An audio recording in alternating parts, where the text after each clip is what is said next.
हरिहर सुदनय्य स्वामिये ओम स्वामिये सनातनं सुधामयं सदा सुदीप्तलोचनं सुमोहनं सुदर्शनं त्रिलोकपालनं स्वामिये सनातनं सुधामयं सदा सुदीप्तलोचनं सुमोहनं सुदर्शनं त्रिलोकपुण्यदर्शनं निन्कळलिन पोन्कळलिन कैवणंगि जन्म पुण्यमरियणं कुളിർക്കണം प्रभो स्वामी निन्कടാക്ഷകാന്തി തേടി കാടകങ്ങൾ താണ്ടി ഞങ്ങൾ വരികയാണ് തരിക ദിവ്യ ദർശനം നിന്റെ തങ്ക വിഗ്രഹത്തിൽ അമരു മരളി മലരു പോലെ വിരിയുവാൻ കഴിഞ്ഞിരുന്നുവെങ്കിലോ സ്വാമിയേ ശരണം ശരണം അയ്യനേ ശരണം ശരണം അഭയം നീ ശരണം ശരണമെന്നുമേ സ്വാമിയേ ശരണം ശരണം അയ്യനേ ശരണം ശരണം അഭയം നീ ശരണം ശരണമെന്നുമേ സ്വാമിയേ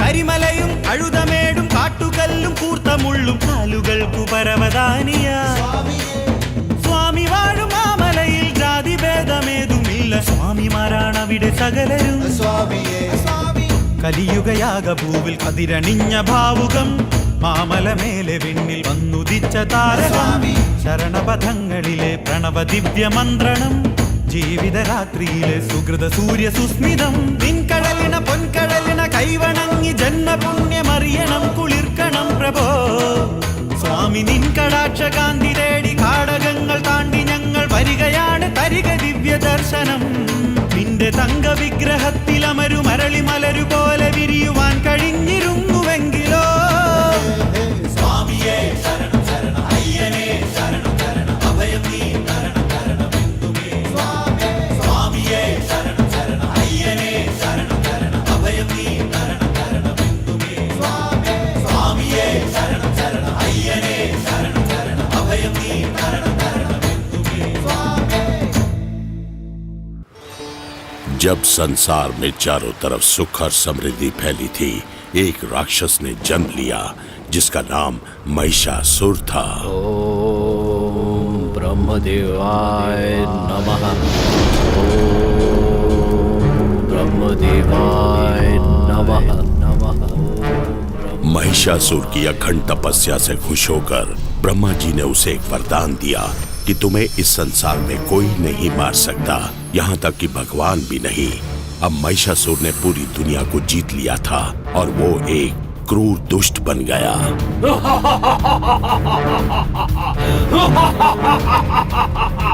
मेरे होते हुए तुम दूसरे ईश्वर को पूजोगे?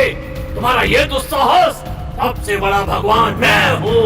कभी नहीं, तुम भगवान से बड़े नहीं हो। तो मरो।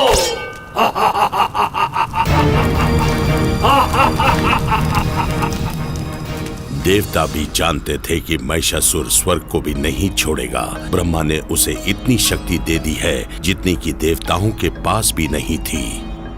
तभी नारद जी प्रकट हुए और देवताओं को सुझाव दिया।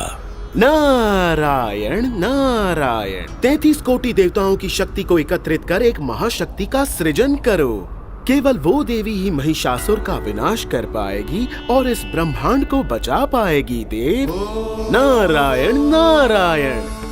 देवताओं ने नारद जी का सुझाव माना और सभी देवता घोर तपस्या में लीन हो गए और ब्रह्मा जी ने उन्हें आशीर्वाद दिया।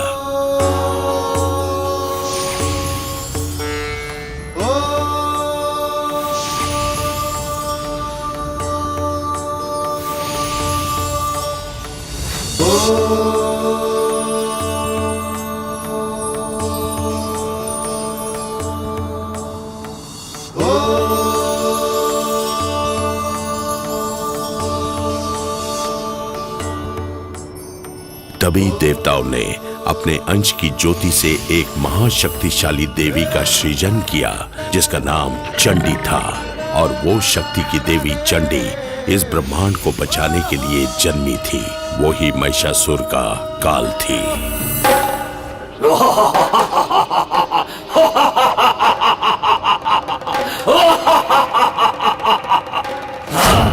महिषासुर, तेरा अंत निकट है दुष्ट। शक्तिशाली महिषासुर मां चंडी से युद्ध करने को तैयार हो गया और उसने अपने सैनिकों को आदेश दिया कि चंडी का विनाश कर दो। लेकिन मां चंडी ने अपने प्रताप से महिषासुर के सारे सैनिकों को समाप्त कर दिया और अब मात्र महिषासुर ही बचा था।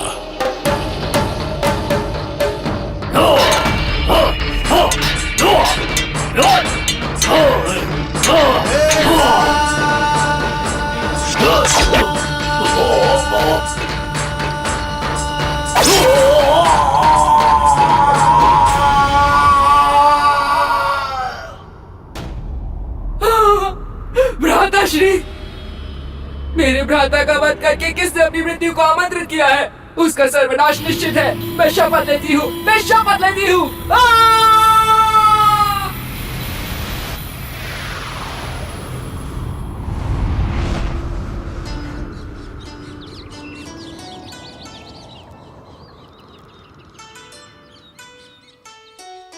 हमें लगता है कि इस किसान के साथ न्याय होना चाहिए। हमारे राज्य में किसान का पद राजा से भी ऊंचा है, सबसे ऊंचा। आपका आभारी हूँ महाराज, धन्यवाद। महामंत्री चक्रपाणी, ध्यान रहे कि इस तरह का संदर्भ हमें पुनः न मिलने पाए। जी महाराज।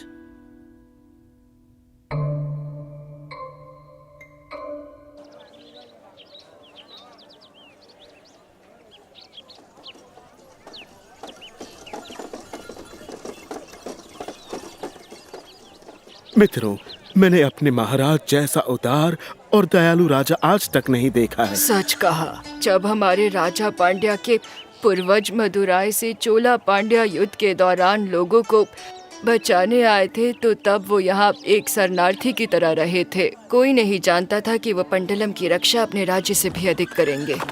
लेकिन राजा के बाद पंडलम राज्य का क्या होगा? मुझे तो ये सोचकर ही भय लगता है। हे प्रभु, हमारे राजा और रानी को एक संतान दे दो जिससे हमारे राज्य को उत्तराधिकारी मिले।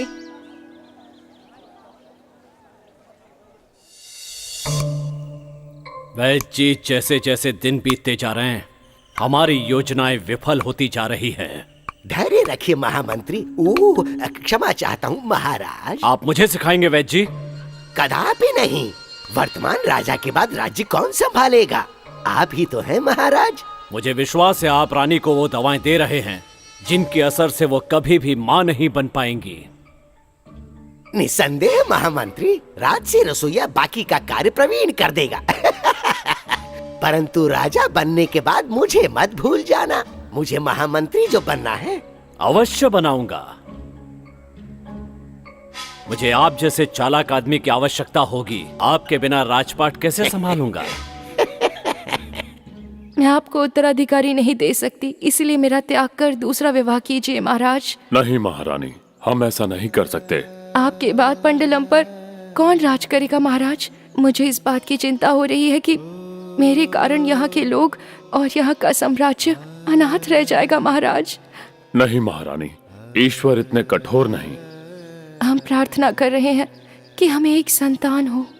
ईश्वर अपने सच्चे भक्तों को कभी नहीं भूलता महारानी।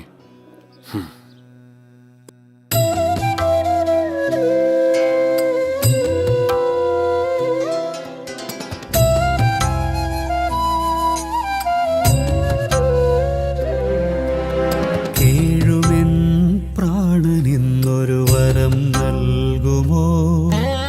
നിൻ കൃപാലോചനം അടിയനിൽ പതിയുമോ?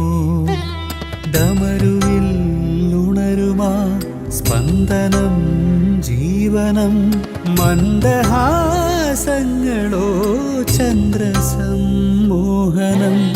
ഈ മണൽ താരയിൽ പൂവിതൾ വിതറുമോ? പൂവിതൾ കുഞ്ഞുകാൽ മുദ്രയായി മാറുമോ? ഓം നമോ ശങ്കരം ശങ്കരം ശാശ്വതം. ഓം നമോ ശങ്കരം ശങ്കരം ശാശ്വതം.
ब्रह्मदेव को प्रसन्न कर लिया और भगवान से अवध्य होने का वरदान मांग लिया।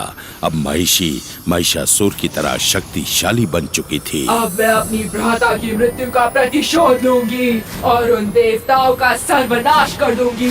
मेरा प्रतिशोध आरंभ हो चुका है।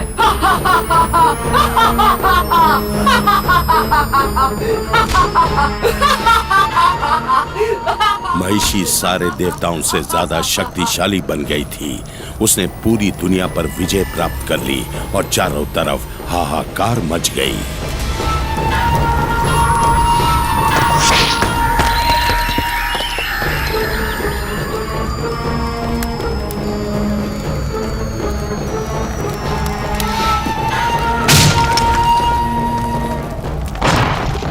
महिषी ने अपने भ्राता का प्रतिशोध लेने के लिए पृथ्वी लोक के देवताओं पर आक्रमण कर दिया।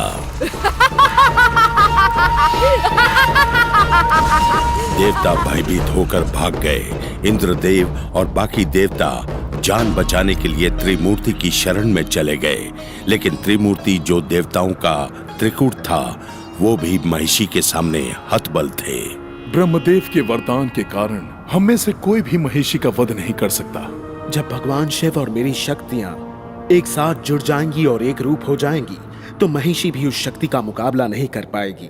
हम दोनों के अंश से पैदा हुआ एक कुमार महिषी को पराभूत कर सकता है और पृथ्वी को बचा सकता है। प्रभु, जैसा आप उचित समझें प्रभु। हर हर महादेव, हर हर महादेव, हर हर महादेव, हर हर महादेव, हरि ओम महादेव, हर हर महादेव, हरि ओम।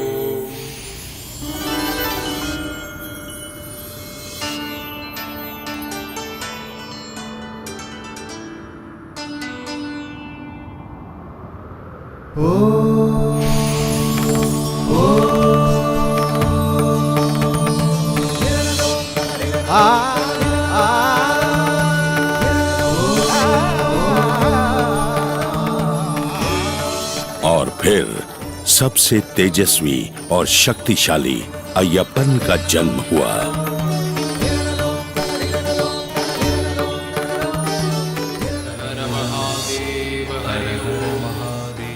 प्रभु, हमारे पुत्र की देखभाल कौन करेगा? इसका संगोपन मंडलम के महाराजा और महारानी करेंगे। वो हमारे परम भक्त हैं और पुत्र प्राप्ति की इच्छा भी रखते हैं।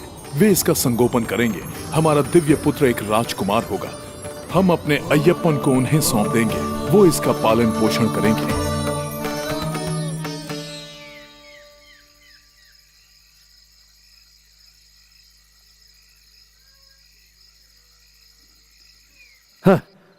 अब हमें राजा को मारकर सत्ता हथिया लेनी चाहिए।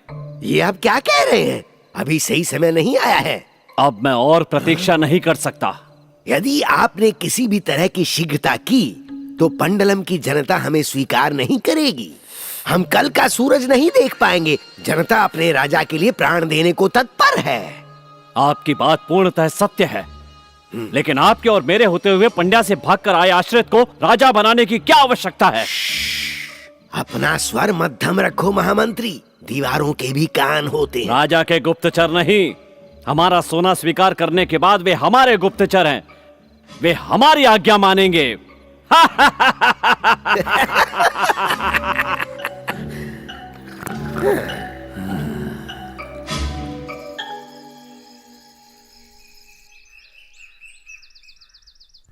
महामंत्री चक्रपाणी, कल रात तुम कहाँ थे?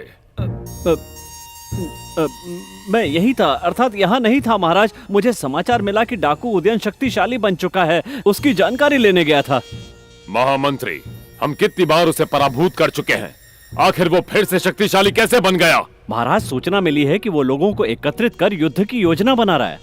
सावधानी बरतनी होगी। उद्यन घायल शेर की तरह है। और मैं भी। तुमने कुछ कहा? कुछ नहीं महाराज। मैं तो सोच रहा था कि वरी, तुम यहाँ कैसे? मैं क्या सहायता कर सकता हूँ? महाराज, आप ही हमारी मदद कर सकते हैं। जंगली सुअर और बाकी जानवर हमारे खेतों को नष्ट कर रहे हैं। उन्होंने हमारे गांव में जीना मुश्किल कर दिया है। हमारी सहायता कीजिए महाराज। तुम चिंता मत करो वारिद, मैं तुम्हारी रक्षा करूंगा। एक बाड़ बनाने की तैयारी करो, सारे खेतों और गांव के चारों तरफ। आवश्यकता हो तो हमारे राजकोष से धन की आपूर्ति करो। हम आपके आभारी हैं महाराज। जंगल के देवताओं की अनुमति लेकर चलो हमारी यात्रा शुरू करें। सारे जानवरों को जंगल के अंदर खदेड़ दो, उन्हें मारना नहीं।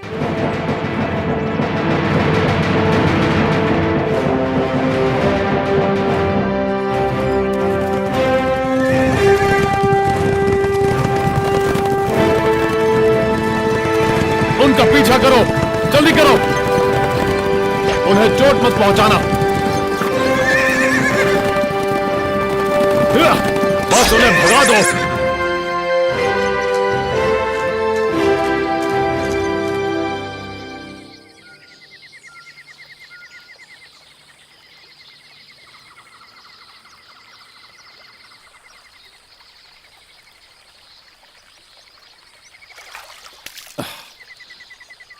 इतनी भाग दौड़ के बाद अब हम पंबा नदी के किनारे विश्राम करेंगे। रात बिताने के लिए यह जगह उत्तम है। जाओ, हमारे लिए छांव में तंबू लगाओ। हम तुरंत सारी तैयारी करते हैं।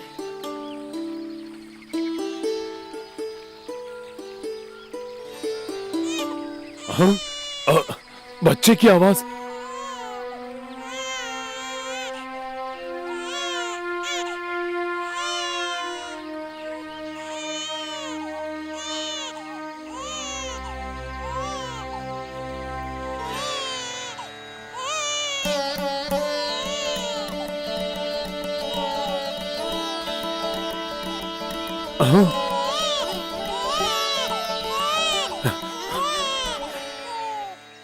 हे प्रिय प्रभु, आप इस तरह मेरी परीक्षा क्यों ले रहे हैं?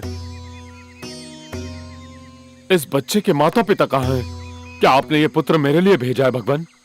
मुझे बताइए भगवान, कृपया। नहीं, मुझे इस बच्चे को साथ नहीं ले जाना चाहिए। इसके माता पिता आसपास कहीं जंगल में ही होंगे। हे राजन, आप तो न्याय और गुणों के धनी हैं। आप पीठ कैसे दिखा सकते हैं? आप एक नवजात को जंगल में अकेला छोड़ देंगे? ये अशोभनीय है। अब सच कहूं तो मुझे विश्वास नहीं हो रहा।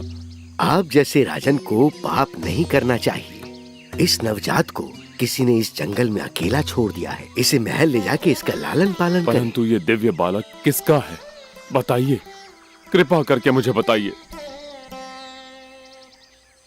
सुनिए राजन, 14 वर्षों के बाद ये ज्ञात हो जाएगा। अभी इसे महल ले जाइए।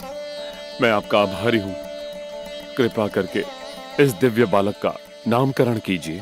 बालक का मुख देखिए, इसके ललाट पे प्रताप है। आप इस बालक को अय्यप्पन बुला सकते हैं। अय्यप्पन, अय्यप्पन, अय्यप्पन, अय्यप्पन।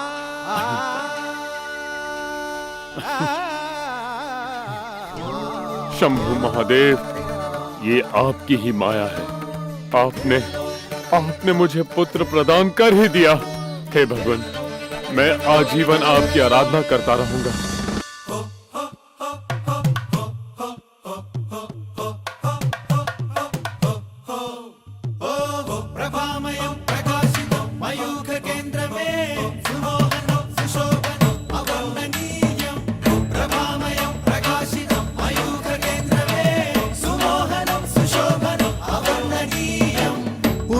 സൂര്യനാണോ ഉരുക്കു തങ്കമാണോ പിറന്ന പുണ്യരൂപൻ പ്രഭാമയൻ വിളക്കു വച്ചതാണോ വിശിഷ്ട പുഷ്പമാണോ വിരുന്നു വന്ന ദേവൻ മനോഹരൻ അനേക നാൾ കൊതിച്ചൊരി മുഖാരവിന്ദ ദർശനം ഓ മനോഭിരാമ രമ്യ രൂപ ദിവ്യ ദർശനോത്സവം സ്വാമിയേ ഉദിച്ച സൂര്യനാണോ ഉരുക്കു തങ്കമാണോ പിറന്ന പുണ്യരൂപൻ പ്രഭാമയൻ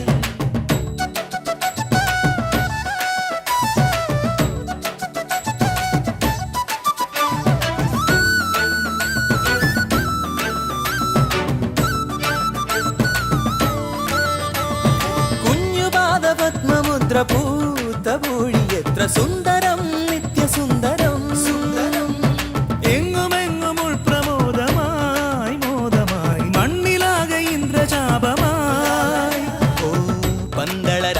అఖిలమొరు నిర్వృతి చూడి ముకుళిత హృదయమఖిలమొరు కాగళి పాడి పందళ రాజ్యమఖిలమొరు నిర్వృతి చూడి ముకుళిత హృదయమఖిలమొరు కాగళి పాడి ഉദിച്ച സൂര്യനാണോ ഉരുക്കു തങ്കമാണോ പിറന്ന പുണ്യരൂപനോ പ്രഭാമയം പ്രഭാമയം പ്രഭാമയം പ്രകാശികം മയൂഖകേന്ദ്രമേ സുമോഹനം സുശോഭനം അവർണ്ണനീയം പ്രഭാമയം പ്രകാശികം മയൂഖകേന്ദ്രമേ സുമോഹനം സുശോഭനം അവർണ്ണനീയം പ്രഭാമയം പ്രകാശികം മയൂഖകേന്ദ്രമേ സുമോഹനം സുശോഭനം അവർണ്ണനീയം।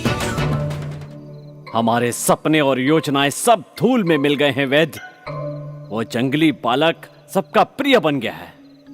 आप निश्चिंत रहिए महामंत्री, शीघ्र ही रास्ता निकल आएगा। तुम यहाँ से भागने का प्रस्ताव दे रहे हो? ऐसी बातें ना करें, इस राज्य पर आपको राज करना है। थोड़ा धीरज रखिए महामंत्री। इसका मेरे पास एक उपाय है।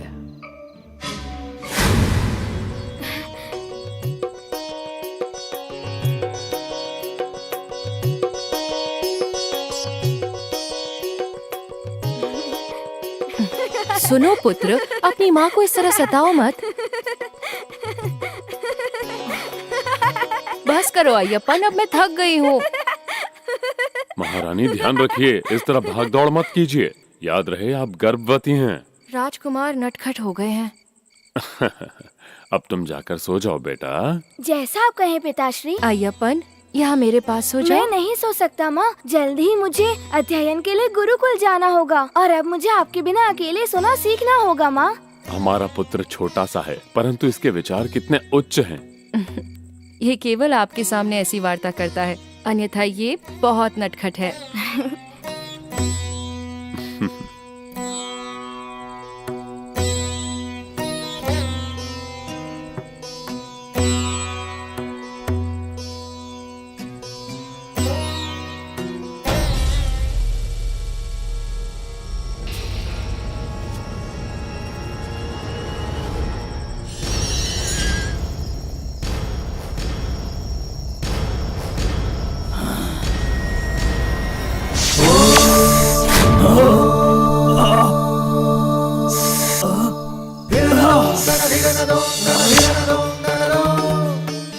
तुम एक छोटे से जंगली बालक को नहीं मार पाए, तुम्हें तो मेरी योजना विफल हो रही है।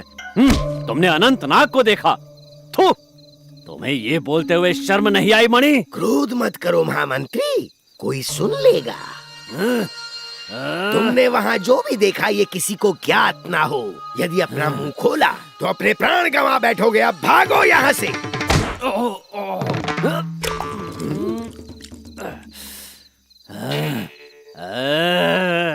मुझे लगता है कि वो चमत्कारी बालक है, उसके पास चमत्कारी शक्ति है। तुम्हें क्या लगता है वैद्य? ये सत्य हो सकता है, अंततः वह जंगली बालक है, परंतु उसे ये ज्ञात नहीं कि हम कौन हैं।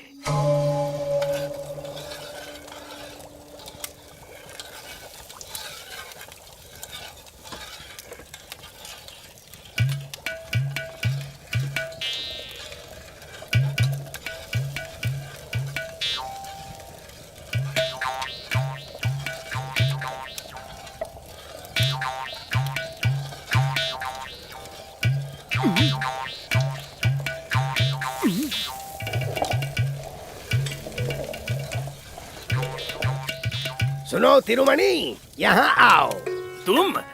तुम कैसे आए? तुम तो मुझे भूल ही गए जब से तुमने वो गुप्त दवाई रानी को देना बंद करने को कहा था। शिकायतें, हमेशा रोना धोना। मैं तुम्हें कैसे भूल सकता हूँ? एक तुम ही तो हो जिस पे मुझे विश्वास है। अब मैं बताता हूँ मैं यहाँ क्यों आया। ये लो, बस इसकी कुछ बूंदे तुम्हें उस जंगली लड़के अय्यप्पन की खीर में मिलानी होंगी। क्या? नहीं। यदि अय्यप्पन की बात है तो मैं कभी ये औषधि भोजन में नहीं मिलाऊंगा। अरे मेरे मूर्ख तिरुमणि, ये कोई विष नहीं है। मैं ईश्वर को साक्षी मान के कहता हूँ कि ये वो औषधि है जो राजकुमार लेने से मना करता है। ओ, वही पुरानी तरकीब, बच्चों को कड़वी औषधि पिलाने की, जिसे वो लेने से मना करते हैं। मैं ये औषधि उसके खीर में मिलाऊंगा। बहुत अच्छे तिरुमणि, अब मुझे जाना होगा महारानी के पास। उन्हें कभी भी प्रसव पीड़ा हो सकती है।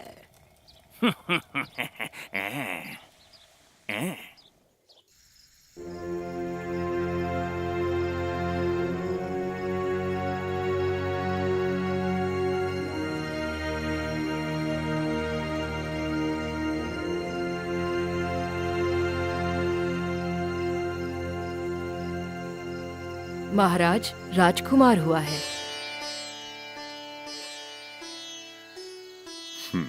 शंभु महादेव।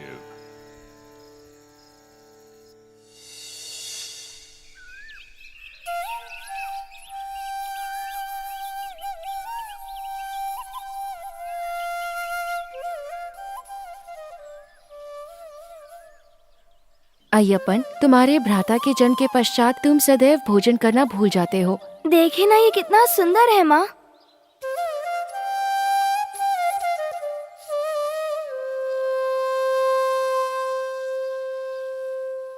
राजकुमार, महाराज जलपान के लिए आपकी प्रतीक्षा कर रहे हैं, कृपा करके चलें। महामंत्री, हमारे साथ बैठिए। कई दिन बीत गए साथ जलपान किए हुए। महामंत्री जी यहाँ भोजन ग्रहण करने नहीं आए हैं, है ना?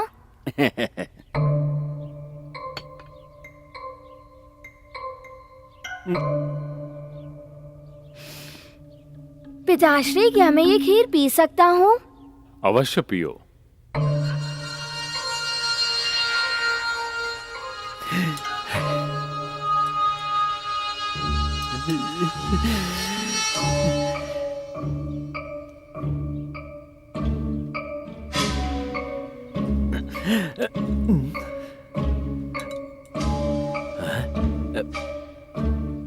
आज की खीर सचमुच बहुत स्वादिष्ट थी।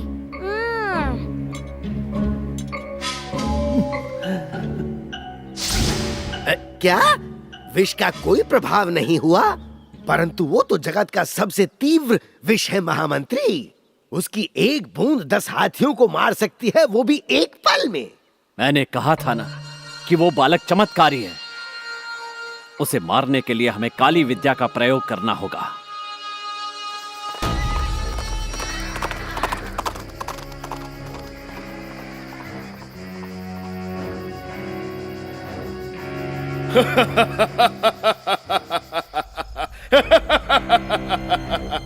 एक के बाद एक घटना वैसे ही घट रही हैं जैसे मैं चाहता था। एक बार निलक्कल गांव पर हम विजय प्राप्त कर लें तो पंडलम से लेकर अंबालापुरा से कायमकुलम तक सारे राज्य हमारी मुट्ठी में होंगे। फिर त्रावणकोर भी हमारा होगा।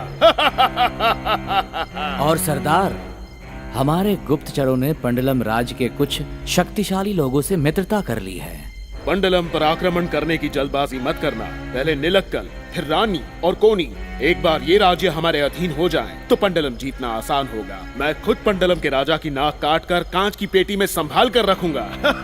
पंडलम के लोगों का मानना है कि निलक्कल के लोगों की शक्ति निलक्कल के मंदिर में है। हमें पहले उस मंदिर को ध्वस्त करना होगा। वह देवता उन्हें शक्ति प्रदान करते हैं। कौन सी शक्ति? हमारी सेना की योजना पिछली बार ध्वस्त हुई, बस इतनी सी बात। उस मंदिर या वहाँ के भगवान में कोई शक्ति नहीं है, झूठ है। देखिए सरदार, हमें केवल आपकी आज्ञा चाहिए उस मंदिर को धूल में मिलाने के लिए। अगर आपकी आज्ञा है तो हम उस मंदिर को ध्वस्त कर देंगे। यदि हमारे सैनिक यही चाहते हैं तो आज रात ही आक्रमण करो, परंतु सावधान रहना। जैसा आप कहें सरदार।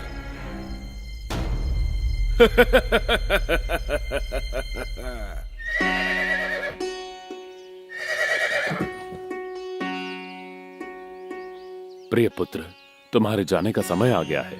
गुरुकुल पहुंचते ही पूरी एकाग्रता से अध्ययन करना।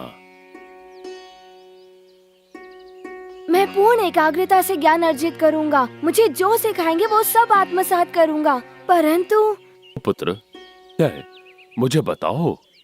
यदि मेरा अनुज राजा और माताश्री यूं ही रोते रहे तो मैं यहाँ से नहीं जा पाऊंगा पिताश्री। राजा राजा तो बालक है, परंतु महारानी आप क्यों रो रही हैं? महाराज, मैं इतनी सरलता से अपने पुत्र से कैसे दूर हो जाऊं? मेरी चिंता मत कीजिए माताश्री, मैं जल्दी अभ्यास पूर्ण करके लौट आऊंगा। जाने का शुभ समय आ गया है, यात्रा शुरू करो। तुम जब भी मुझे पुकारोगे मैं चला आऊंगा मेरे प्यारे अनुज। अय्यप्पन मेरे पुत्र। महाराज, विलंब करना उचित नहीं होगा।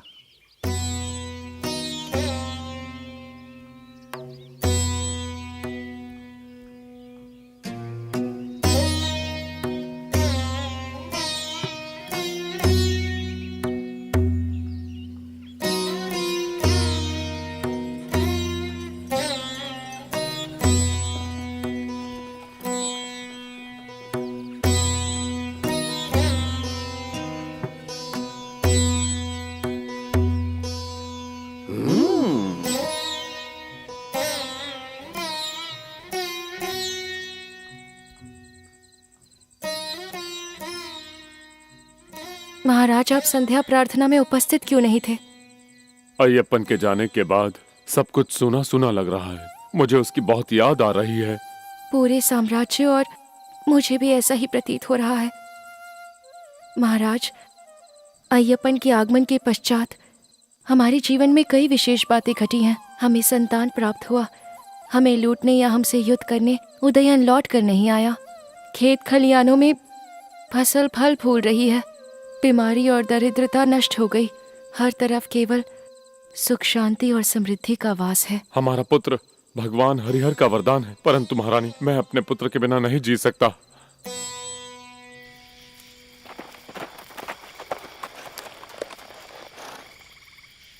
हम यहीं प्रतीक्षा करेंगे। उदयन के गुप्तचरों ने कहा था कि वो हमसे मिलने यहीं आएगा। उदयन भले ही डाकू हो, परंतु वचन पूर्ति के लिए विख्यात है। उदयन हमें अपना एक व्यक्ति देगा जो काली विद्या में माहिर होगा। वो उस बालक को सरलता से मार देगा अपनी शक्तियों से, और इस बार हम नहीं हारेंगे। अरे ये तो यक्षिणी है, रक्त पीने वाली जंगल की आत्मा। भागो! ये अवश्य अय्यप्पन का कार्य होगा, भागो! वहीं रुक जाओ डरपोको, घबराने की जरूरत नहीं। मैं निहारा हूँ, मैं वही जादूगरनी हूँ जिसे उदयन ने तुम्हारी मदद के लिए भेजा है। हमें इसकी जानकारी नहीं थी। हम तो भयभीत हो गए थे। मैं वो चक्रपाणी, तुम महामंत्री हो ना, और तुम राज्य वैद्य। तुम दोनों गधों पर बैठकर यहाँ क्यों आए हो? ओ बेचारे, तुम्हारे महल में घोड़े नहीं है क्या? महल में अनेकों घोड़े हैं, पर ये सुंदर अरबी घोड़े हैं। ऐसा क्या?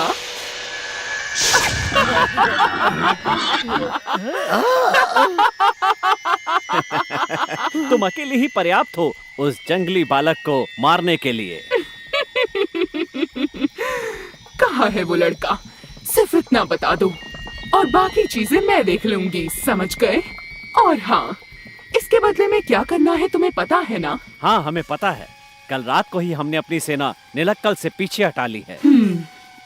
मुझे बस अपनी योजना के बारे में बता दो।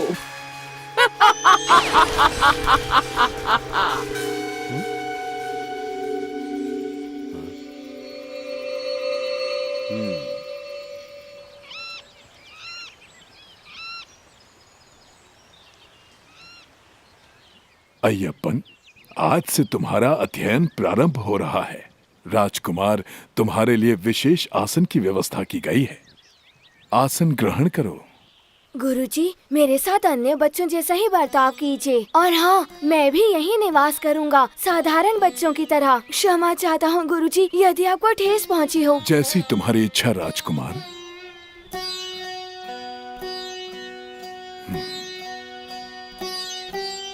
ये कोई साधारण बालक नहीं है।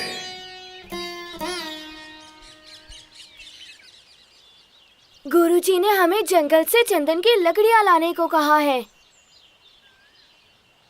और उसके लिए हमें जंगल के भीतर जाना होगा। अरे नहीं, हमें डर लगता है, वहाँ शेर हो सकते हैं। तुम लोग भविष्य में पंडलम के योद्धा बनने जा रहे हो। तुम्हें किसी बात का भय नहीं होना चाहिए। ठीक है, तुम साथ हो तो हम जाएंगे।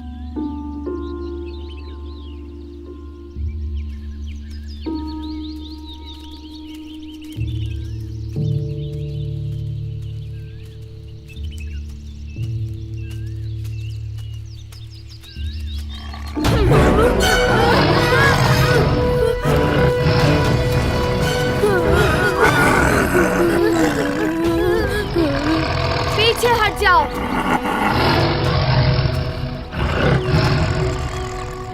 जाओ।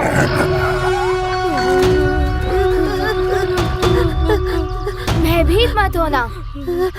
जानवर बहुत आज्ञाकारी होते हैं। मैंने कहा जाओ तो वो चले गए।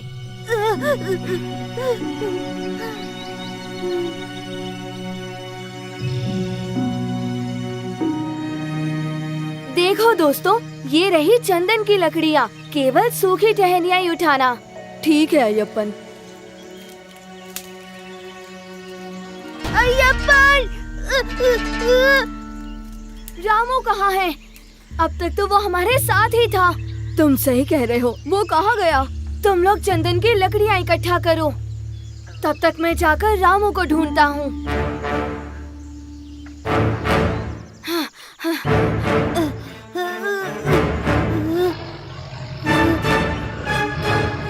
अय्यप्पन, बचाओ मुझे!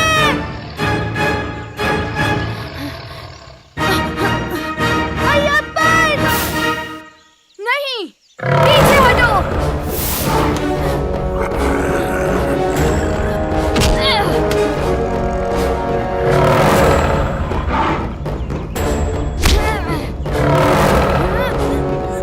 तुम ऐसे नहीं मानोगे। तो ये लो।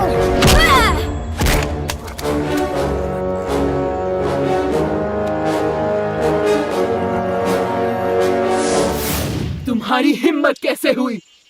तुम नहीं जानते मैं कौन हूँ। अब इसे रोक कर दिखाओ।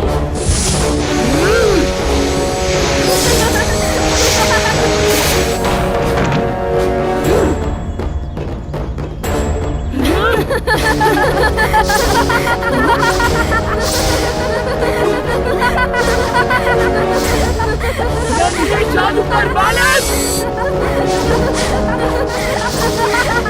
अगर हिम्मत है तो मेरे सामने आकर लड़ो। मुझे अपनी शक्ति दिखाओ, मैं तुम्हें नष्ट कर दूंगी।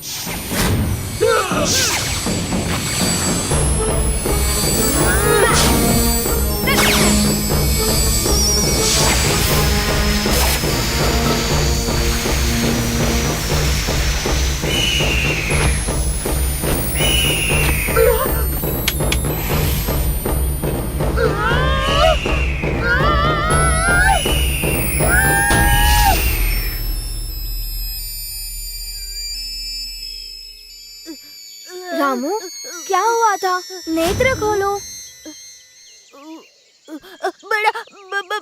बड़ा सा शेर। कौन सा शेर? तुम्हें शेर दिखा? चलो हम यहाँ से चलते हैं। हमारे दोस्तों ने लकड़ियाँ इकट्ठी कर ली होंगी। यह क्या हुआ था? शेर कहाँ है? तुम मेरे साथ चलो, मैं तुम्हें सब समझाता हूँ। महामंत्री, हमारे पुत्र ने 18 पुराण पूरे कर लिए और उपनिषद भी। इतने कम समय में? ये तो असंभव है। हाँ महामंत्री, गुरुदेव ने लिखा है अय्यप्पन को सिखाना ऐसे व्यक्ति की सहायता करने जैसा था जो सर्व ज्ञाता हो। ये लीजिए, स्वयं पढ़ लीजिए। ये सब उस चमत्कारी औषधि का प्रभाव है जो मैं राजकुमार को प्रतिदिन दिया करता था। अय्यप्पन का धनुर्विद्या का अध्ययन कल से प्रारंभ होगा। कल रात यहाँ एक चमत्कार हुआ था। जब मैं सो रहा था तब मुझे अय्यप्पन का सपना आया। उसके बाद मैं गहरी नींद में था। जब मैं थोड़ी देर बाद उठा, मेरे भैया मेरे सामने ही खड़े थे। उन्होंने पहले मुझे चादर उड़ाई और फिर बत्तियां बुझाकर वो गायब हो गए।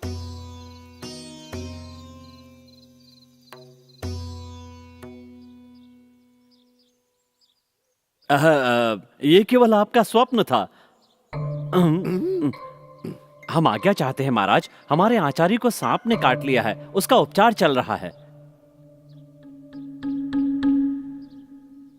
हमारी योजना फिर असफल हो गई। मैंने सुना है कि अय्यप्पन के गुरु ज्ञान में गुरु वशिष्ठ के समान हैं और गुरु द्रोणाचार्य की तरह अजय धनुर्धर हैं। ऐसा प्रतीत होता है हमारे सारे द्वार बंद हो रहे हैं। चिंतित ना हो वैद्य, कुछ द्वार बंद हो गए तो क्या, हम नए द्वार खोलेंगे। अपने नेत्र और मस्तिष्क से ध्यान केंद्रित करो अपने लक्ष्य पर। नेत्र सिर्फ लक्ष्य पर होनी चाहिए। अब एक एक करके तीर चलाओ।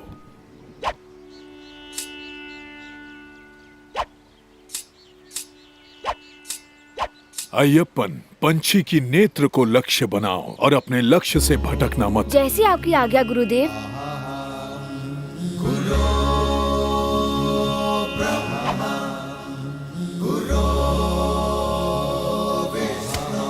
अद्भुत। अब अंतर गति, ऊंचाई और लक्ष्य। ഗഗനപഥങ്ങളിലുരുകി വിളങ്ങും മിന്നൽ പിണറുളിയോ, അലറിയണഞ്ഞൊരു കാറ്റിലുയർന്നു കുതിക്കും കടലലയോ, മിഴിച്ചിമ്മിടാതെ പദമൂന്നിടാതെ രണഭൂവിലീ വിധം ഇളകിയാടും ഈ ദേവബാലകൻ രുദ്രനാഗമോ.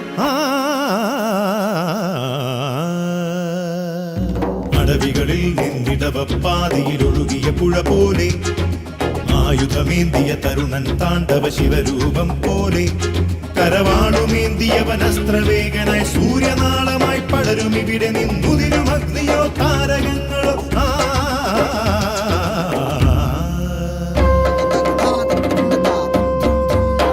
ആരെയും പുണരും മാനസം, നിർഭയം നിത്യനിരാമയം, ആമുഖം അർക്കമനോഹരം, ആസുരം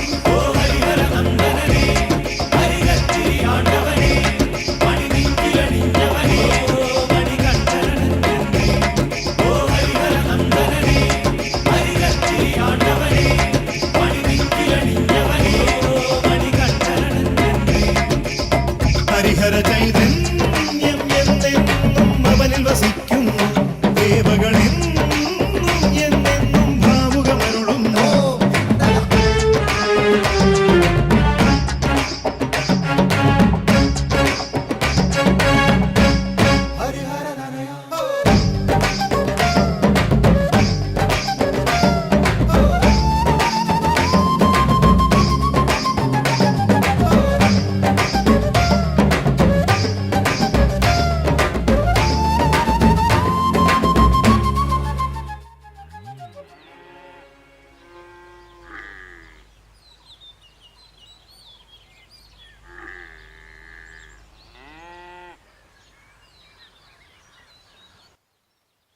अय्यप्पन, मैंने तुम्हें सिर्फ स्मरण कराया है, तुम्हें तो पहले से ज्ञात था।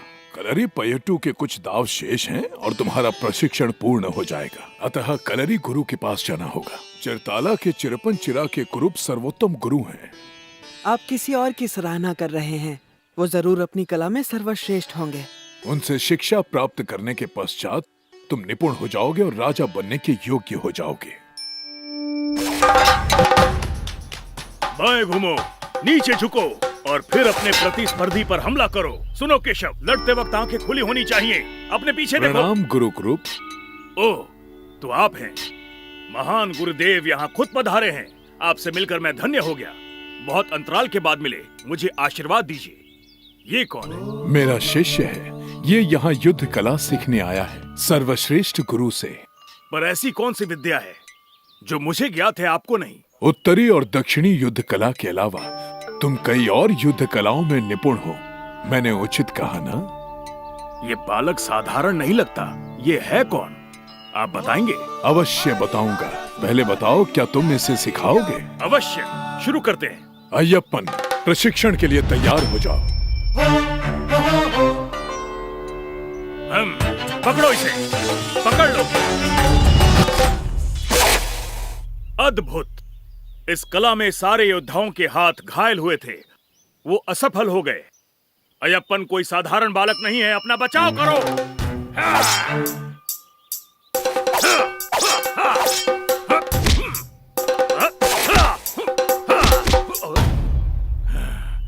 आक्रमण करो।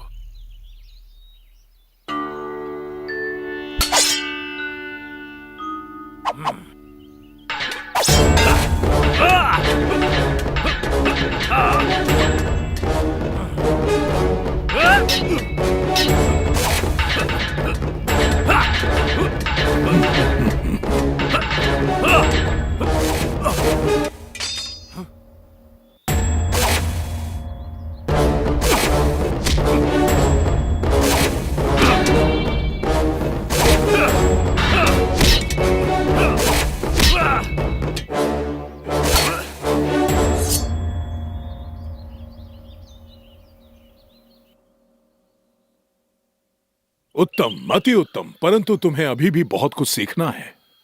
क्षमा करना, मैंने छलावे से पराभूत किया।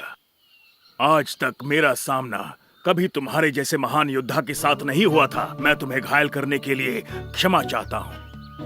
तुम हो कौन? अय्यप्पन, पंडलम से हूँ। अय्यप्पन, पंडलम का होने वाला राजा। राजकुमार, मुझे क्षमा कीजिए। गुरु अपने शिष्य से क्षमा मांग रहा है। कृपा करके मुझे इस पातक का दोषी मत बनाइए। युद्ध का हर दांव पेच सीखना तुम्हारे लिए आवश्यक है, दूसरों के प्रति नहीं, किंतु शत्रु के हर वार का प्रति उत्तर देने के लिए। अय्यप्पन ने ये कला आत्मसात कर ली है कुरूप। अब तुम अय्यप्पन का प्रशिक्षण पूरा करो। मैं भाग्यशाली हूँ कि मुझे ये मिला। मेरी युद्धशाला भी धन्य हुई तुम जैसा शिष्य पाकर। इसे मर्म रणनीति नोकु मर्म सिखाओ। इस युद्ध कला में तुम निपुण हो। ये तो ईश्वर और आपकी कृपा है।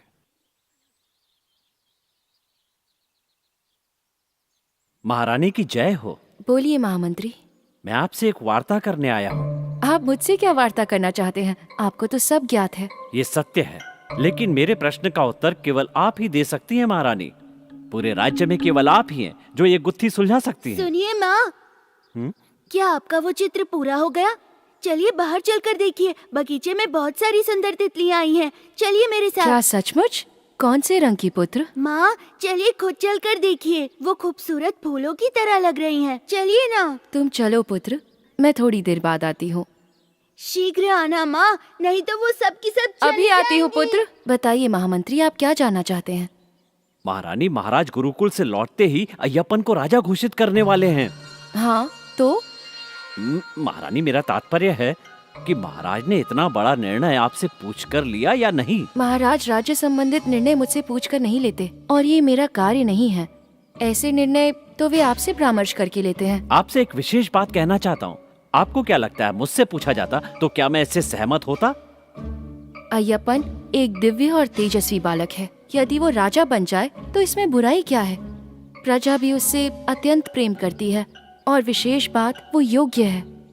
ये सारी बातें सत्य हैं, किंतु इसका तात्पर्य ये नहीं है कि राज राजा जिसे महारानी ने जन्म दिया है वो तेजस्वी नहीं है, क्योंकि मेरे लिए वो दिव्य बालक है। राज राजा आपकी कड़ी तपस्या का फल है, और उसका जन्म आपकी प्रार्थनाओं का परिणाम है। आप कहना क्या चाहते हैं महामंत्री? आपकी सहजता देखकर आश्चर्य होता है महारानी। जंगल में मिला बालक दिव्य है और आपकी कोख से जन्मा बालक सामान्य है। मुझे दया आती है महारानी, आप पर दया आती है। अय्यप्पन, राज राजा दोनों मेरे लिए एक समान हैं। दोनों मेरे अपने पुत्र हैं। आप ऐसा कह सकती हैं क्योंकि आपका हृदय विशाल है, किंतु कल जब वो जंगली बालक पंडलम का राजा बनेगा तो आपके अपने बेटे का क्या होगा? आपने कभी इस विषय में सोचा है महारानी? केवल राजमहल में जन्मे हुए पुत्र को ही पंडलम का राजा बनने का अधिकार होना चाहिए।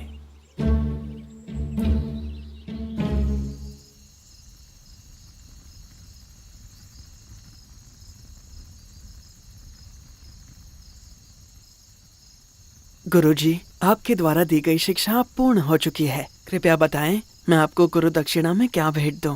प्रिय शिष्य, मुझे तुमसे कोई दक्षिणा नहीं चाहिए। तुम्हें शिक्षा प्रदान करके मेरा जीवन धन्य हो गया। परंतु गुरुजी, आपके मुख पर खुशी नहीं दिख रही है। और फिर गुरु शिष्य का रिश्ता तो सदियों के लिए होता है ना? मुझे लगता है आपको कोई चिंता सता रही है। तुम मस्तिष्क पढ़ सकते हो, तुम्हें सब पता है। प्रतीत हो रहा है आप अपने पुत्र को लेकर चिंतित है। निश्चय ही राजकुमार, ये जलते दिए नहीं देख सकता, ये हमारी बातें नहीं सुन सकता, ये स्वयं बोल नहीं सकता, ये ईश्वर का नाम नहीं ले सकता। गुरुनाथा, मेरे पास आओ। आओ, देखो तुम्हारे पिता कितने चिंतित है। मेरे पास आओ, अय्यप्पन तुम्हें बुला रहे हैं। यहाँ आओ। आओ प्रिय गुरुनाथा।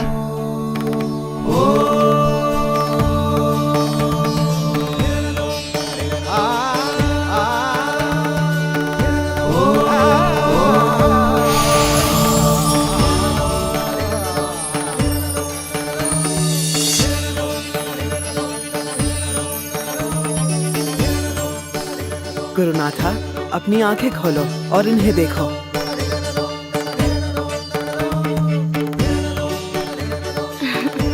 गुरुनाथा, ईश्वर को याद करो। स्वामी अयप्पा, स्वामी अयप्पा। स्वामी अयप्पा, स्वामी अयप्पा। हे प्रभु, मुझे अपने नेत्रों पर विश्वास नहीं हो रहा। तुमने इसे पुनर्जन्म दिया है और मेरी पीड़ा दूर कर दिया। अय्यप्पन, तुमने मुझे सब कुछ दे दिया राजकुमार। गुरुदेव, इंसान कितना भी महान क्यों ना हो, वो हमेशा अपने गुरु से छोटा होता है। ये सब आपकी शिक्षा और आशीर्वाद का असर है। अय्यप्पन, स्वामी शरणम अय्यप्पन, स्वामी शरणम शरणम अय्यप्पन।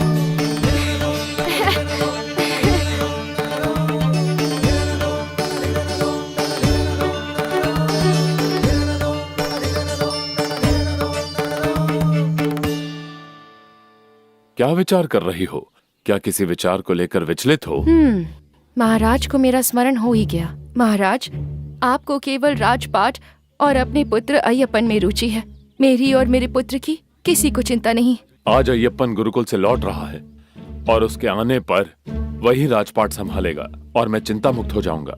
उसके बाद हम दोनों अपना शेष जीवन ईश्वर की आराधना में व्यतीत कर पाएंगे। आप कितने दयालु हैं। वो तो मैं हूँ ही। चलिए चलते हैं, वो यहाँ पहुँचता ही होगा।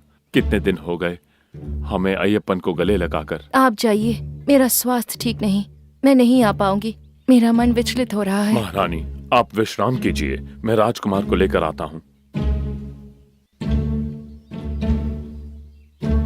मेरा पुत्र अय्यप्पन।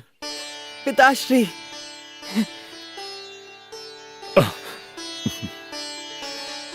अंततः राजकुमार गुरुकुल से लौटकर आ गए। आपको ऐसी उम्मीद नहीं थी, है ना? अरे नहीं नहीं, सूचना मिल जाती तो आपके स्वागत की तैयारी करके रखते। महाराज, हमारी मदद कीजिए। महाराज, मदद कीजिए, मदद कीजिए महाराज। महाराज, ये क्या? ये मंदिर के हाथी शंकरन का महावत है ना? जी महाराज। मदद कीजिए महाराज। क्या हुआ, मुझे बताओ। मंदिर का हाथी शंकरन मंदिर के परिवेश को नष्ट कर रहा है और हम उसे वश में नहीं कर पा रहे।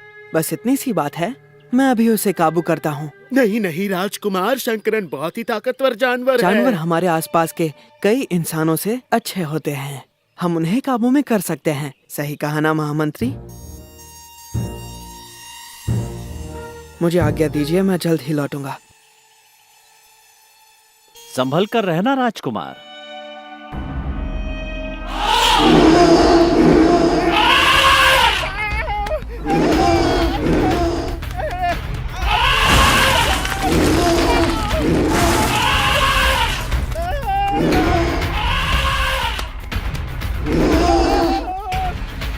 तुम ये क्या कर रहे हो शंकरन?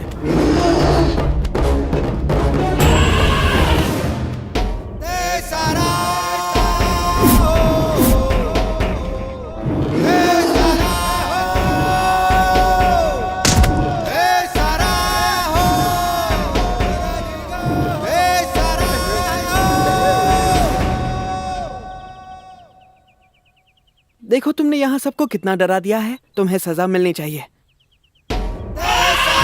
शरारती हाथी, चलो अब राजमहल चलते हैं।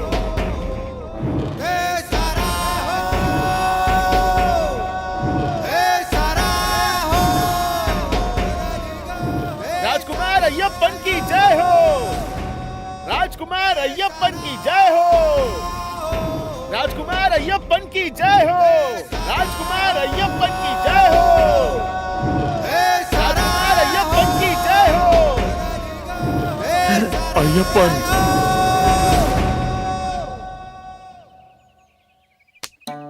मंदिर के पटाखों ने इसे डरा दिया था, इसलिए ये बेकाबू हो गया और दौड़ने लगा। बस इतनी सी बात थी। है ना शंकरन? देखो ये भी सहमत है। मैंने कहा था ना युवराज, शंकरन अति शांत हाथी है, इसे बालक भी वश में कर सकते हैं। माताश्री कहाँ है? उनका स्वास्थ्य ठीक नहीं। ओ तो अंततः तुम्हें मेरा स्मरण हो ही गया। क्षमा चाहता हूँ, आशीर्वाद दीजिए। भैया, आपको ये हाथी कहाँ से मिला? आपके गुरुकुल से?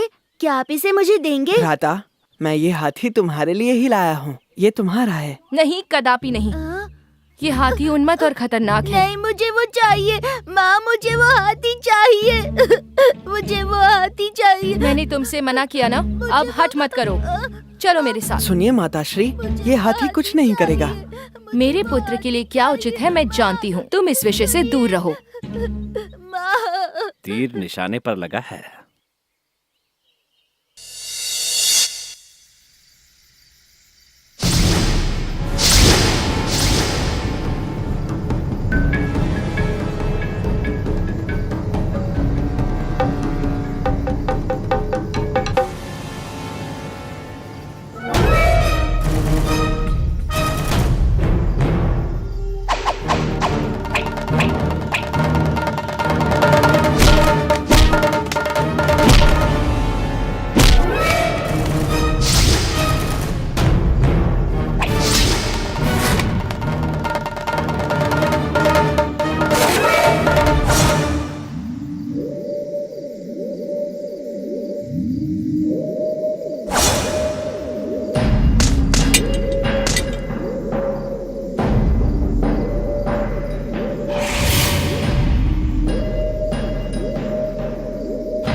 हमारी किस्मत अच्छी थी कि हमने काडा कराली में रुकने का फैसला किया।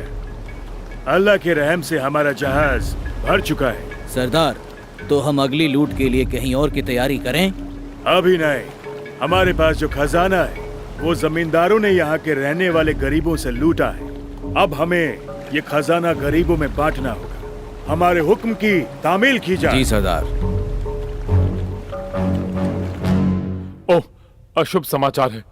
तुर्किस्तान से आए वावर नाम के लुटेरे ने कायमकुलम राज्य में कोहराम मचाया है। ये कैसे हो गया महामंत्री? महाराज, मैंने कोई और ही नाम सुना था, हैले, बब्बर या और कुछ, लेकिन ये समुद्री लुटेरा है। यदि पहले से तुम्हें इसका ज्ञात था तो हमें क्यों नहीं बताया? बताने ही वाला था। कायमकुलम तंबुरन कई पीढ़ियों से हमारा निष्ठावान दोस्त रहा है। पिताश्री, हमें उनकी मदद करनी चाहिए। अगर आप कहें तो मैं इस वावर का सामना करूं?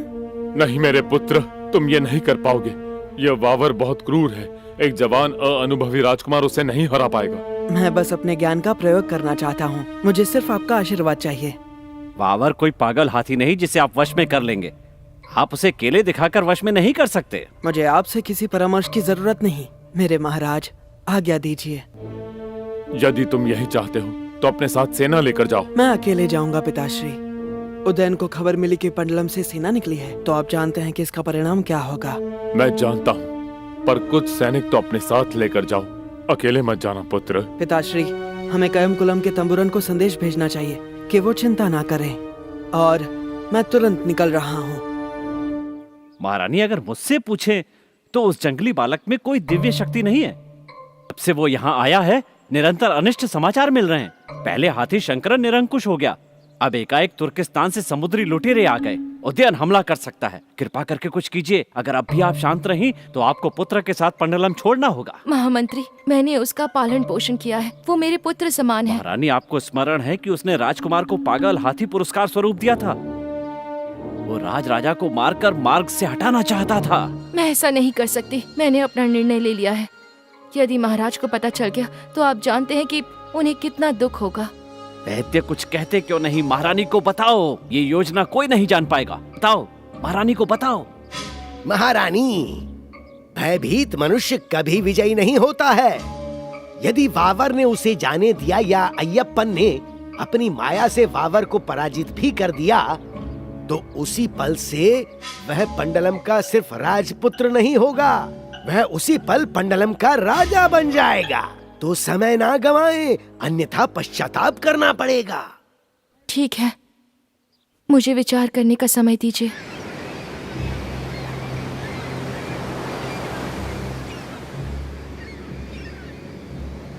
दो हफ्ते हो गए हैं, अभी तक वावर के जहाज की कोई खबर नहीं।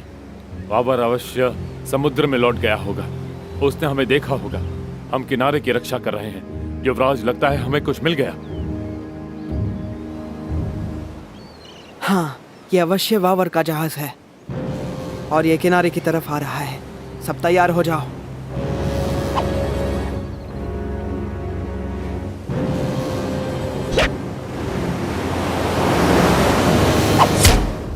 सरदार, ये तीर देखिए। ये तीर नहीं, हमारे लिए चुनौती है। चलो किनारे चल के उन्हें दिखा। वल्ला, आखिर ये जाबाज कौन है? सरदार, चलिए वापस चलें। आज तक हम पीठ दिखाकर भागे नहीं हैं और आज भी नहीं भागेंगे, वो भी जब मेरी बराबरी का दुश्मन मेरा इंतजार कर रहा है।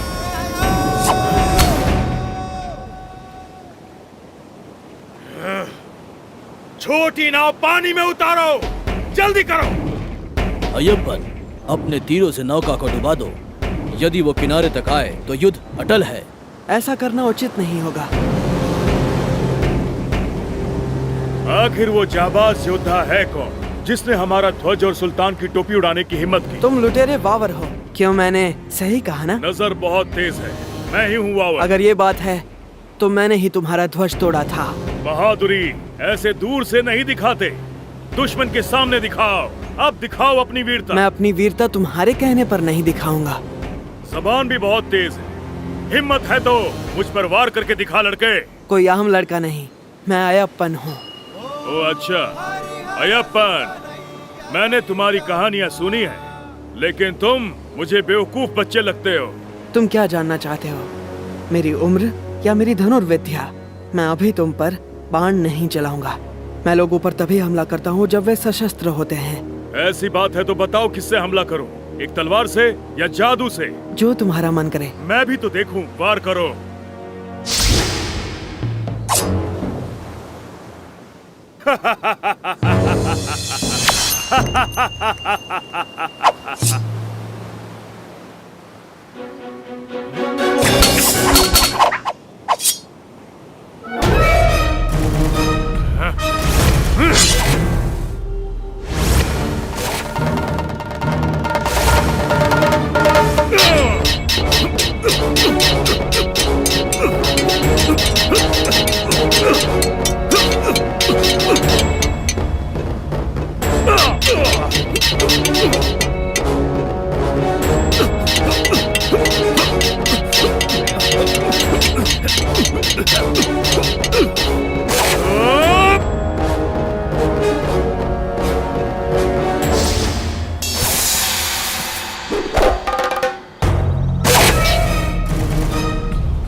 अय्यप्पन, मेरे दोस्त, जंग का कोई ऐसा पैतरा नहीं जो मैंने तुम पर इस्तेमाल ना किया हो, लेकिन तुम सच में बहुत ताकतवर हो। वावर, मैं जानता था तुम एक अच्छे इंसान हो और इसीलिए मैंने तुम्हारे साथ युद्ध किया, वो भी अकेले, अपनी सेना के बिना। मैं समझ गया था तुम में गजब की काबिलियत है, इसीलिए मैंने अपनी सेना को तुमसे दूर रखा, क्योंकि मैं अपनी सेना को कभी भी खतरे में नहीं डालता। अय्यप्पन, ये वावर के लड़ने का तरीका है। ऐसी सोच रखने वाला मनुष्य लुटेरा कैसे हो सकता है? अगर अमीरों से लेकर गरीबों को देना चोरी है तो बताओ कितने लोग हैं जिनके पास दौलत है और कितने गरीब हैं? तुम्हें फर्क पता चल जाएगा। किसी की संपत्ति छीनने से बेहतर है इंसान को खुद ये समझना चाहिए और संपत्ति का त्याग करना चाहिए।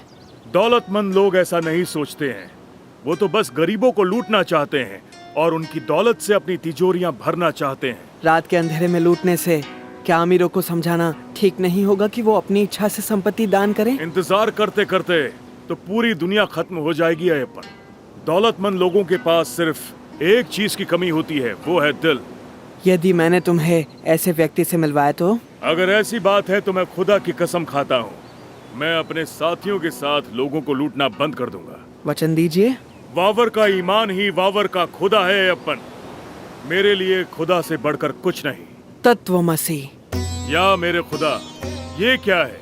ऐसे अल्फाज नहीं सुने। ये शब्द उपनिषदों में लिखा है, कोई नाम नहीं है। इसका मतलब? इसका मतलब है वो तुम हो। महर्षि अरुण ने श्वेत केतु को इस नाम से पुकारा था, तत्वमसी। तुम जो मेरे सामने खड़े हो, तुमने भले ही वचन दिया हो, किंतु तुम गरीबों की मदद नहीं कर रहे हो वावर। एक बात तो मानूंगा, स्वामी अय्यप्पन, आज तुमने मेरी आंखें खोल दी। उठ जाओ मित्र, मैं कोई गुरु नहीं हूँ, केवल एक मित्र हूँ वावर, प्राण प्रिय मित्र। तुम जैसे इंसान को आखिर गुरु मानने में गलत ही क्या है, बताओ? तुम महान हो। मैं अभी तक महान वावर का गुरु बनने लायक नहीं हूँ। ना मेरी उम्र है, ना पर्याप्त अनुभव। लेकिन मैं मुसलमान हूँ और इस्लाम मेरा मजहब है। क्या तुम मुझे अपनाओगे ये जानते हुए कि मेरा मजहब और सोच अलग है? मैं सिर्फ एक धर्म को मानता हूँ, मानवता। और तुम में मुझे एक बात नजर आई जिसे तुम्हें बदलनी चाहिए, और वो तुम्हारा काम है। तुम्हारा दोस्त बनने के लिए मैं कुछ भी छोड़ सकता हूँ अय्यप्पन। मुझ में जानने और सीखने की ललक बहुत ज्यादा है। तुम में जो मैंने नूर देखा है वो किसी और में नहीं देखा। राजकुमार अय्यप्पन की जय हो, राजकुमार अय्यप्पन की जय हो, वावर की जय हो, वावर की जय हो।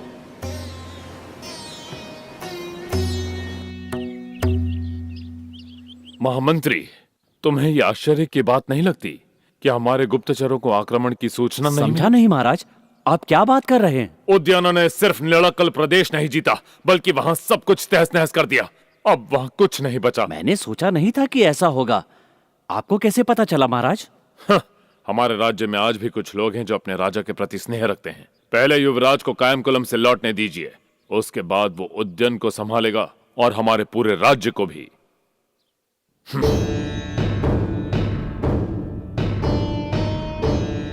आशीर्वाद दीजिए।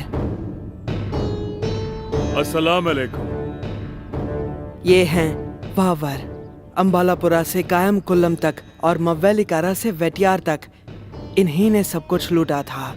ये मेरे नए मित्र हैं वावर, ये मेरे बहुत ही प्रिय मित्र हैं, और ये हमारे राज्य के महामंत्री हैं जो कि बहुत ही चतुर हैं।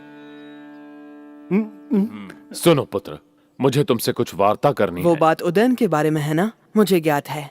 और पिताश्री, जहाँ तक राज्य संभालने की बात है, मुझे और समय चाहिए। पुत्र, तुम्हें शीघ्र ही निर्णय लेना होगा। ठीक है पिताश्री।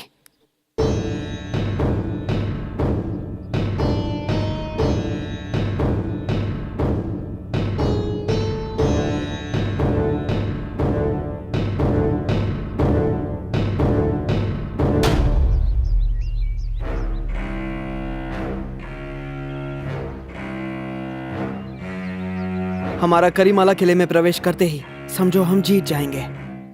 ये युद्ध हमें सिर्फ जीतना नहीं है या उदयन की सेना ध्वस्त करना नहीं है, हमें अपनी राजदेवी की पुनर्स्थापना करनी होगी, और इसीलिए तुम में से हर एक को उत्तरदायित्व निभाना होगा। फरीद पोला चुरक्कल के व्यापारी और वावर हमारे साथ होंगे इस युद्ध में हमारी सहायता के लिए। इस्लाम मेरा मजहब है और मैं तुम सबकी एक भाई की तरह मदद करूंगा। मैं डेरे तैयार करूंगा ताकि तुम सबको जरूरत का सामान मिल सके। एरुमिली से लेकर करीमला तक की सारी जिम्मेदारी मेरी होगी, और मैं तुम सब के लिए हथियारों का इंतजाम करूंगा। साथ ही मैं कुछ अरबी और ईरानी सिपाही भी लेकर आया हूं। अय्यप्पन के साथ मिलकर हम दुश्मन को हरा देंगे। खुदा हमारे साथ है। शत्रु को पराभूत करने के लिए शारीरिक सामर्थ्य पर्याप्त नहीं होगा, हमें मानसिक रूप से तैयार होना होगा, और इसीलिए तुम्हें 41 दिन प्रशिक्षण लेना होगा। मांस और मदिरा से दूर रहिए और जानवरों की बलि चढ़ाना बंद कीजिए। ब्रह्मचर्य का पालन कीजिए। तुम्हारे मन और शरीर का शुद्धिकरण होगा। तुम शक्तिशाली बन जाओगे और विजय हमारी होगी। स्वामी अय्यप्पन की जय हो, स्वामी अय्यप्पन की जय हो, स्वामी अय्यप्पन की जय हो। आज से हमें एकजुट होना होगा। इसका मतलब हमारा धर्म एक होगा, और इसीलिए हम में से हर कोई स्वामी होगा। हम सबका नाम और औहदा समान होगा। स्वामी रक्षा कीजिए। स्वामी रक्षा कीजिए, स्वामी रक्षा कीजिए, स्वामी रक्षा कीजिए, स्वामी रक्षा कीजिए। स्वामी तुम्हारी रक्षा नहीं करेंगे। पहले वो अपरिचितों को महल में लेकर आ गया और अब ये स्वामी का नाटक। हमें अब अपनी अंतिम चाल चलनी चाहिए। हमें शीघ्रातिशीघ्र अय्यप्पन को रोकना होगा। अब वो नास्तिक बन चुका है और हमारे महाराजा की प्रतिमा को मलिन करना चाहता है। वो जंगली बालक वावर को मारने की बजाय महल में लेकर आ गया। आगे वो उदयन से समझौता करेगा और उसे अपना चाचा कहेगा। मुझे अपने राज्य के भविष्य की चिंता हो रही है महारानी। उदयन हमारी समस्या नहीं है। हमें अन्य विशेष बातों पर ध्यान देना चाहिए। जब घी सीधी उंगली से ना निकले तो उंगली टेढ़ी करनी पड़ती है। केवल ये बताएं मुझे क्या करना है।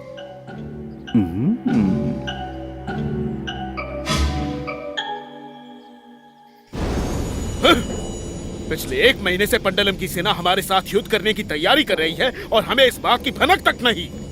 पंडलम में हमारे गुप्तचर मवेलिकारा और रानी ने अब तक हमें इस बात की जानकारी क्यों नहीं दी? वावर के लोगों ने हमारे जितने गुप्तचर थे उन सबको पकड़ लिए हैं सरदार। अय्यप्पन की सेना कभी भी आक्रमण कर सकती है।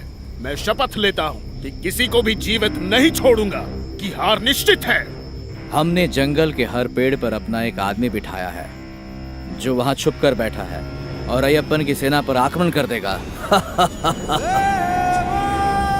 किसी पर दया मत करना। उदयन के साथ युद्ध उनकी अंतिम युद्ध होगी। हम उन्हें पराजित करेंगे।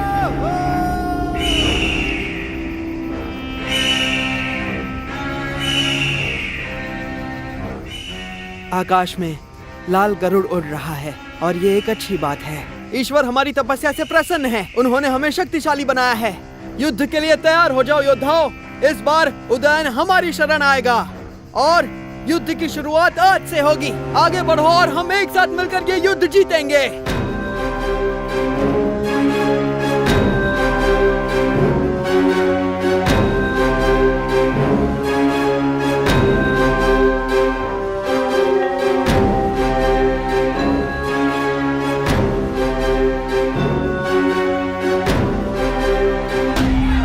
हमला करो।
उदयन, क्या अब तुम निष्पाप लोगों की जान लेना बंद करोगे और आज से पंडलम के कानून का पालन करोगे? मुझे मारना मत, मुझे मारना मत। मैं हार स्वीकार करता हूँ। मैं नियमों का पालन करूंगा।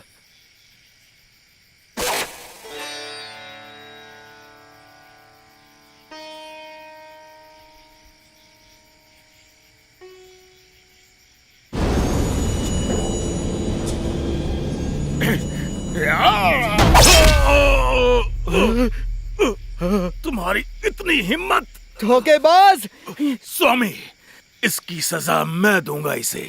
मैंने अपनी पूरी जिंदगी बिना वजह के खून बहाया है। आज लड़ने का सही मौका मिला है।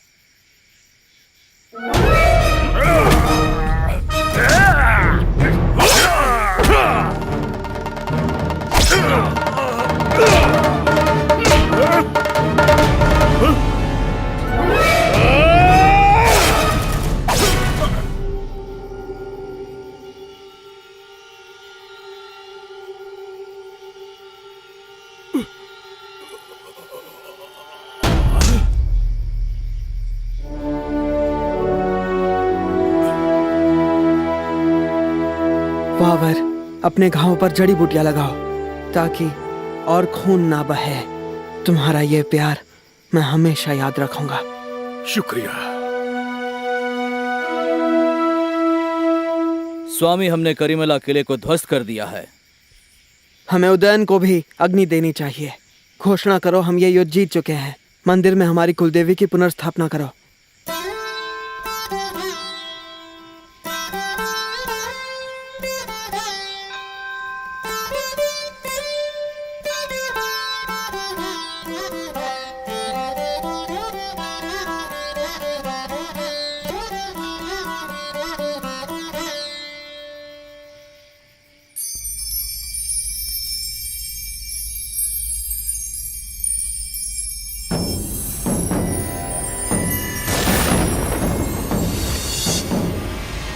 नारायण नारायण नारायण नारायण।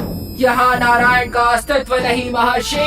यहाँ मैं ही नारायण और नारायणी हूँ, समझ गए?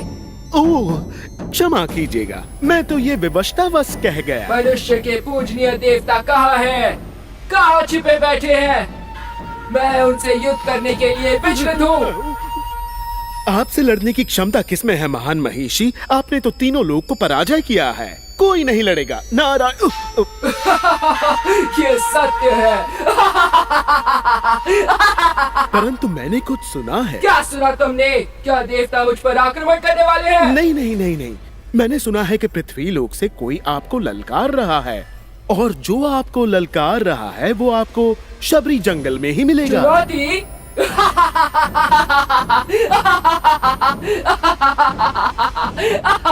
क्या तुम परिहास कर रहे हो नारद? मैं परिहास नहीं कर रहा हूँ। मैं प्रभु नारायण की शपथ महिषी की शपथ लेता हूँ। ठीक है, तो मैं स्वयं जाकर देखती हूँ।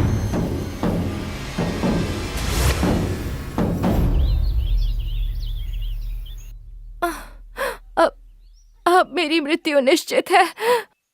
हे प्रभु, मेरी रक्षा करें।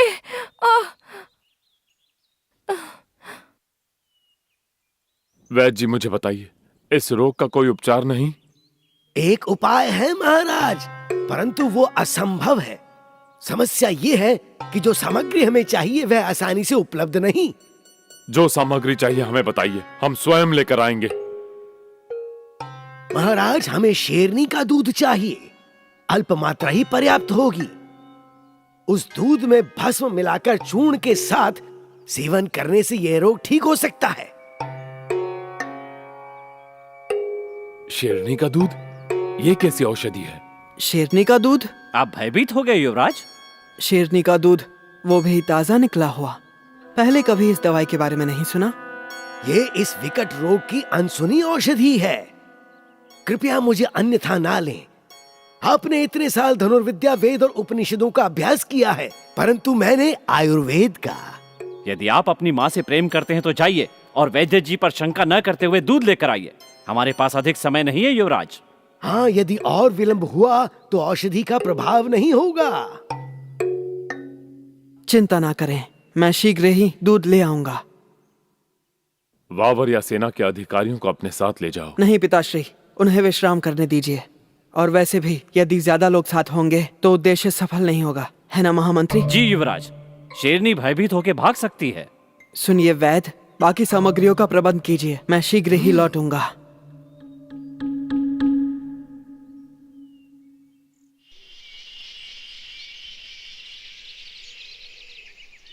शेरनी अवश्य ही इस जंगल में होगी।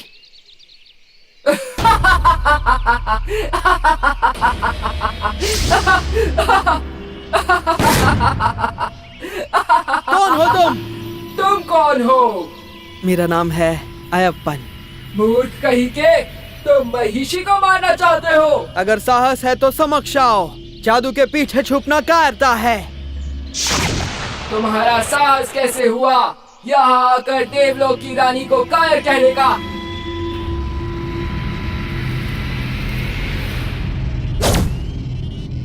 तुम्हारा खूबसूरत शरीर और तेजस्वी आंखें देखकर मेरे मन में अलग भाव उमड़ रहे हैं।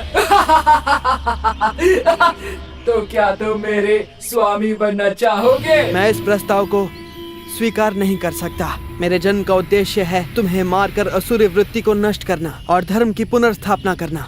इसलिए मैं तुम जैसे असुरों के समूह का विनाश कर दूंगा। क्या मैंने सच सुना? चलो देखे तुम कितने शक्तिशाली हो। पृथ्वी पर सबसे बड़े मूर्ख हो तुम।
प्रिय देव, आपकी कृपा से मुझे इन बंधनों से मुक्ति मिली है। मेरे प्रभु, मुझे अपनी देवी के रूप में स्वीकार करें। हे प्रिय देवी, तुम मेरा ही अंग हो। मैंने इस जीवन काल में ब्रह्मचर्य का पालन करने की प्रतिज्ञा ली है। देवी का दर्जा प्राप्त होगा। मेरी बहन बनकर तुम मेरी बाईं तरफ हमेशा रहोगे। जैसी आपकी आज्ञा प्रभु।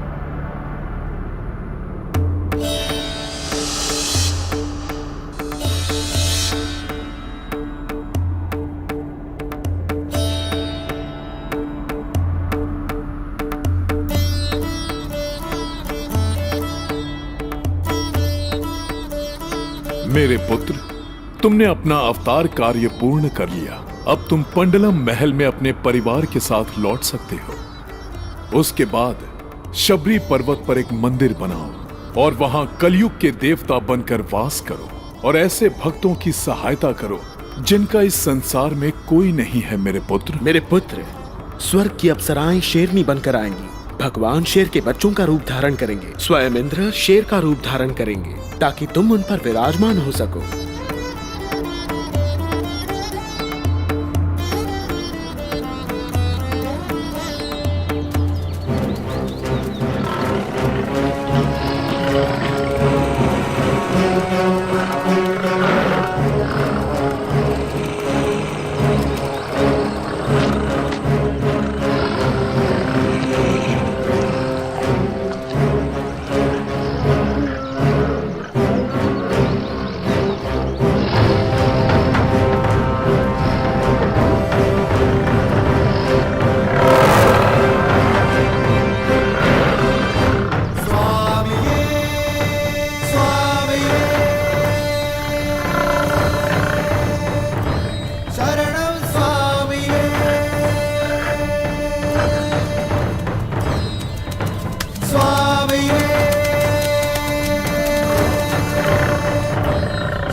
रक्षा करो, रक्षा करो, रक्षा करो।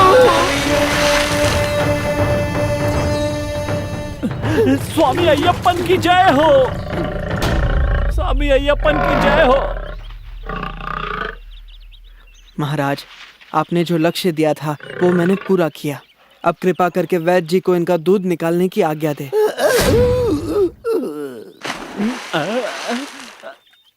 हे ईश्वर, अब मुझे स्मरण है वर्षों पहले पंबा नदी के किनारे जो मुझे कहा गया था, आप स्वयं ईश्वर का अवतार हैं। हम सबको क्षमा कीजिए और पंडलम के सिंहासन को स्वीकार कीजिए। कल रात ही महारानी का स्वास्थ्य ठीक हो गया। आपके जंगल में जाने के पश्चात हमारे महामंत्री और वैद्य ने रानी के कान भरे थे। उन्होंने जानबूझकर आपके साथ षड्यंत्र रचा था। कृपया शेरों को वापस भेजिए और मुझे क्षमा कीजिए। क्षमा मत मांगिए, जो कुछ हुआ वो ईश्वर की इच्छा थी, इनकी नहीं, और इस वजह से इनसे वो पाप हो गए जो ये करना नहीं चाहते थे। हे ईश्वर, आपकी इच्छा मेरे लिए आदेश है। अपना राजपाट और देश सही वक्त पर मेरे प्रिय भ्राता राजा के हाथों सौंप। मेरा अवतार कार्य अब पूरा हो गया है। मैं अब यहाँ से एक तीर चलाऊंगा, वो जहाँ गिरेगा वहाँ एक मंदिर बनाइए। एक मंदिर जी हाँ पिताश्री, जो भाविक जन पंबा में स्नान करके वहाँ मेरी पूजा अर्चना करेंगे, उनकी मनोकामनाएं पूरी हो जाएंगी और उनके दुख नष्ट हो जाएंगे।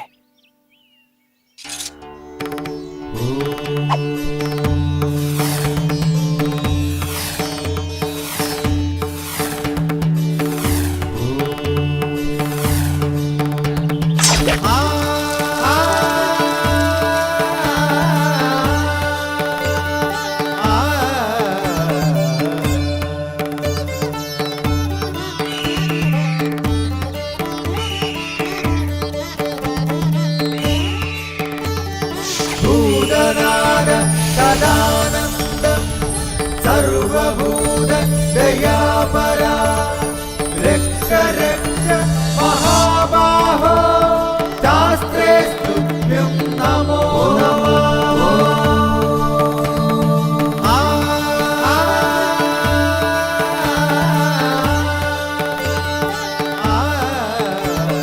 भूतनाद सदानन्दं सर्वभूत दयापरा रक्ष रक्ष महाबाहो शास्त्रे स्तुभ्यं नमो नमः भूतनाद सदानन्दं। स्वामी अय्यप्पन की जय हो। महामंत्री और वैद्य को उनके कर्मों का फल मिल गया। उन्हें घातक बीमारियों का सामना करना पड़ा। उन्होंने पंबा के जल में स्नान किया और स्वामी अय्यप्पन के चरणों में शरण ले ली और वो तुरंत अपने दुख और पीड़ा से मुक्त हो गए। कई हजारों साल के बाद भी महान स्वामी अय्यप्पन आज भी सबरी पर्वत पर रहते हैं। कलयुग के देवता के रूप में भक्तों का उद्धार करते हैं। स्वामी अय्यप्पन की जय हो।